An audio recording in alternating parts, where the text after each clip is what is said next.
آج جو تلاوت قاری صاحب نے فرمائی وہ سورہ ملک کی ابتدائی آیت تھی۔ سورت کی حدیث شریف میں بڑی فضیلت آئی ہے۔ یہ حدیث میں فرمایا اللہ کے رسول صلی اللہ تعالیٰ علیہ وسلم نے کہ اس سورت میں 30 آیتیں ہیں، لیکن جو آدمی اس کو پڑھے گا، اس کی تلاوت کرے گا، تو یہ سورت اپنے پڑھنے والے کو قیامت کے دن سفارش کرے گی، اور ایسی سفارش کرے گی کہ جہنم سے نکال کر جنت میں لے جائے گی۔ اس لیے یہ سورت انسان کو جنت میں لے جانے والی ہے۔ ایک حدیث شریف میں فرمایا کہ اس سورت کو پڑھنا یہ عذاب کو روکنے والا ہے، یہ سورت اللہ کے عذاب سے نجات دلانے والی ہے۔ ایک حدیث میں فرمایا جو آدمی اس سورت کو پڑھے گا تو یہ سورت اس کی قبر میں عذاب کو روک دے گی۔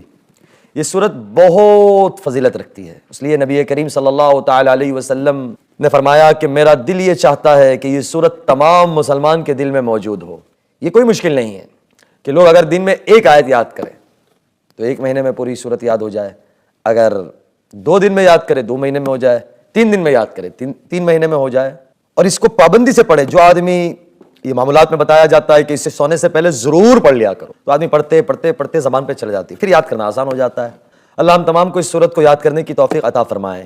سب سے پہلے آیت میں اللہ تعالیٰ ارشاد فرماتے ہیں کہ وہ اللہ بڑا عالی شان ہے، اس اللہ کے قبضے میں بادشاہت ہے، اور وہ اللہ تمام چیزوں پر قدرت رکھنے والا ہے، اور اللہ تعالیٰ ہر چیز کو جاننے والا ہے۔ یعنی وہ اللہ کہ ایک کالی رات کے اندر، کالی اندھیری کے اندر، کالے پہاڑ کے اوپر، کالے پتھر کے نیچے، کالی کیڑی کی چلنے کی آہٹ کو بھی میرا اللہ جانتا ہے۔ واللہ اتنی بڑی شان والا ہے اور قدرت والا ہے، اور اتنی اونچی اللہ کی ربوبیت ہے کہ تمام کی تمام زمین اور تمام کی تمام آسمان اور تمام کی تمام مخلوق اللہ کے قبضے میں ہے، اللہ کی حکومت کے اندر ہے۔ جو اللہ چاہے کر سکتے ہیں، اور اس اللہ کو تمام چیزوں پر مکمل قدرت ہے۔ یعنی اللہ سے کوئی پوچھنے والا نہیں ہے، اللہ اکیلا بادشاہ ہے نا، کہ قل هو اللہ احد، کہ وہ اللہ احد ہے، اکیلا، تنہا، ایک نہیں، اکیلا ہے۔ ایک ہوگا تو دوسرا ضرور آئے گا، لیکن اللہ اکیلا ہے۔ اس لیے اس بات کو دل کے اوپر لکھ لو کہ تمام چیزوں پر اللہ کی پوری قدرت ہے۔ جب اللہ کی قدرت کہ اللہ کے ہاتھ میں سارے اختیار ہے، تمام کو ہر کام میں اللہ کی طرف رجوع کرنا چاہیے۔ کیوں؟ کیونکہ اللہ ہی سارے کام بنانے والا ہے۔ دنیا کی کوئی چیز ہم کو نفع نہیں دے سکتی جب تک اللہ کا حکم نہ ہو، دنیا کی کوئی چیز ہمیں نقصان نہیں دے سکتی جب تک کہ اللہ کا حکم نہ ہو۔ جب قدرت اللہ کی ہے، جب ساری کی ساری ربوبیت اللہ کی ہے، تو نفع نقصان کا فائدہ یہ تمام چیزیں بھی اللہ کے قبضے میں ہیں۔ اللہ نے اپنی قدرت سے موت کو بھی بنایا اور زندگی کو بھی بنایا، دونوں چیزیں اللہ نے بنائی۔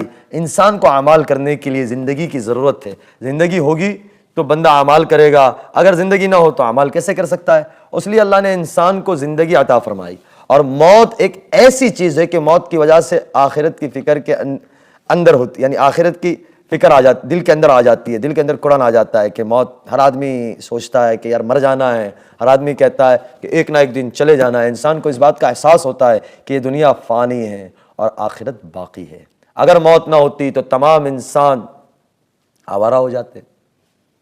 ایک روایت میں فرمایا بہترین وارث، کسی کی موت ہوتی ہے تو دوسرے کی موت پر یا کسی بھی جگہ پہ یا کہیں بھی موت ہوتی ہے تو دوسروں کی موت پر ہم کو اپنی موت یاد دلاتی ہے۔ اگر موت یاد نہ رہتی تو ہم اعمال نہ کرتے، جو تھوڑے بہت ہو جاتے ہیں، اپنے آپ کو کیسے گناہ سے بچاتے کہ ہر جنازہ یہ بتلا رہا ہوتا ہے کہ مجھے بھی ایک دن مر جانا ہے۔ بڑی سی بڑی بادشاہت، بڑی سی بڑی طاقت اور بڑی سی بڑی چیز اس دنیا سے چھوڑ جانی ہے۔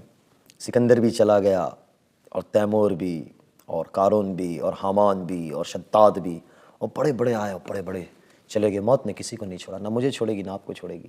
تو یہ موت کو بھی اللہ نے بنایا۔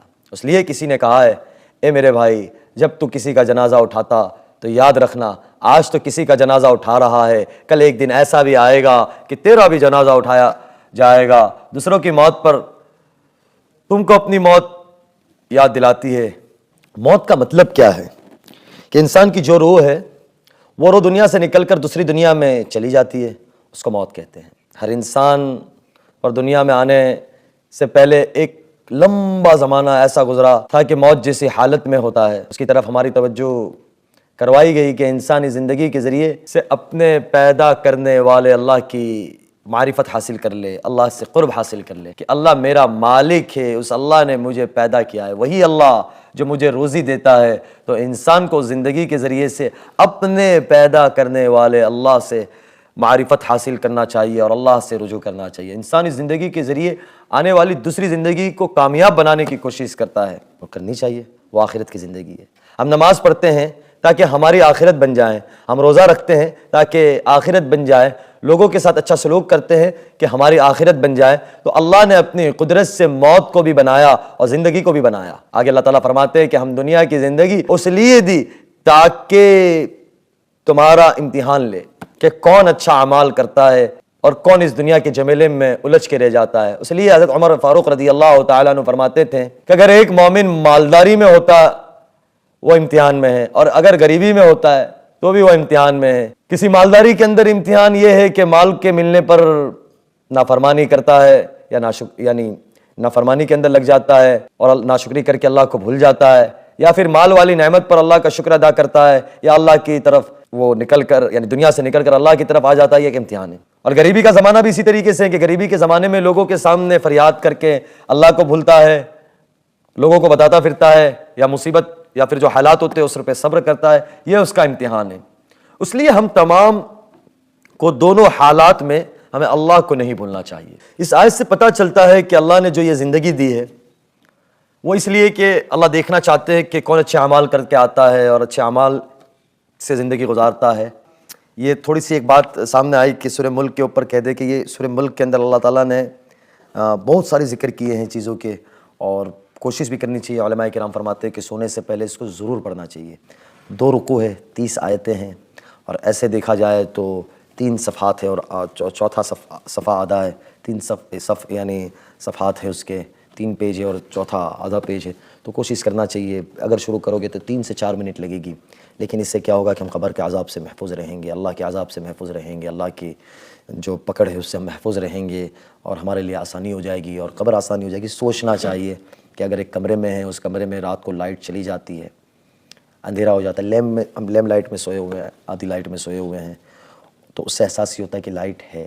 اگر وہ ڈیم لائٹ بھی اگر ہم بند ہو جائے تو سوچے کیا خوف آتا ہے اور کیا حالات بنتی ہے اور کیا حالات ہو جاتے ہیں، ایک دم سے ڈر آ جاتا ہے۔ وہ قبر کی پہلی رات، اللہ ہم سب کی حفاظت فرمائے، جب سب کچھ چھوڑ کے سب چلے جائیں گے اور ہم من و من مٹی کے نیچے اکیلے ہوں گے، کیا بنے گا؟ وہ قبر کہتی ہے کہ اب تو میرے پاس آیا ہے، میرے اندر آیا ہے، اب تو زمین پہ جو چلتا تھا سب سے بدبخت تو مجھے لگتا تھا، اب تو میرے اندر آیا ہے، تو میں کون ہوں وہ بتلاؤں گی۔ روایتوں میں آتا ہے وہ ایسے پیستی ہے انسان کو کہ اس کی پسلیاں ہڈیاں ایک دوسرے میں گھس جاتی ہے، اور اگر کوئی نیک بندہ چلا جاتا ہے تو قبر کہتی ہے تو میرے پاس آیا ہے، اب تو میرا حسن سلوک بھی دیکھے گی۔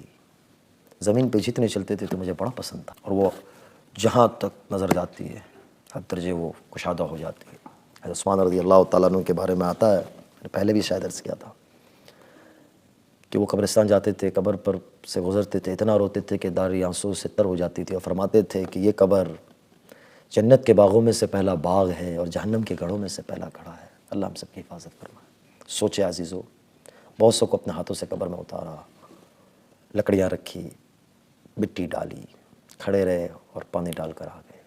اگر یہ دنیا کی زندگی کو اللہ منع نہیں کرتا، ہر جگہ اللہ نے ساری باتوں کے بعد ایک بات بتائی کہ دنیا کمانا کوئی بری بات نہیں ہے، ثواب ہے، اللہ کی رضا کا ذریعہ ہے، اللہ کی خوشنودی کا ذریعہ ہے، لوگوں کا تعاون ہے، حسن سلوک ہے، لیکن ترتیب کے ساتھ، شریعت کے دائروں کے ساتھ، اللہ کے حکموں کو پورا کرتے ہوئے، لیکن اس کی رنگینیوں کے اندر نہیں جانا ہے۔ سب سے پہلے ان ساری باتوں پہ میری حفاظت فرمائے، اور ان تمام باتیں جو کرنے کی ہے، جو کہی ہے، اس پر عمل کرنے کی مجھے توفیق نصیب فرمائے، اور جن چیزوں سے روکنے کو کہا اور جو باتیں ہمیں تکلیف دے گی ہمیں، جو دنیا میں بھی آخرت میں بھی، ان سے سب سے پہلے اللہ مجھے روکے۔ بہرحال تمام بات کا خلاصہ یہی ہے کہ ہمیں اپنی آخرت کی، ہماری قبر کی، حشر کی فکر کرنی چاہیے، اور اللہ نے قرآن اعمال دیے کرنے کے لیے، تو انشاءاللہ یہ کریں گے تو فائدہ ہوگا، نہ کریں گے وقت گزر جائے گا اور نقصان کی کچھ نہیں پائیں گے۔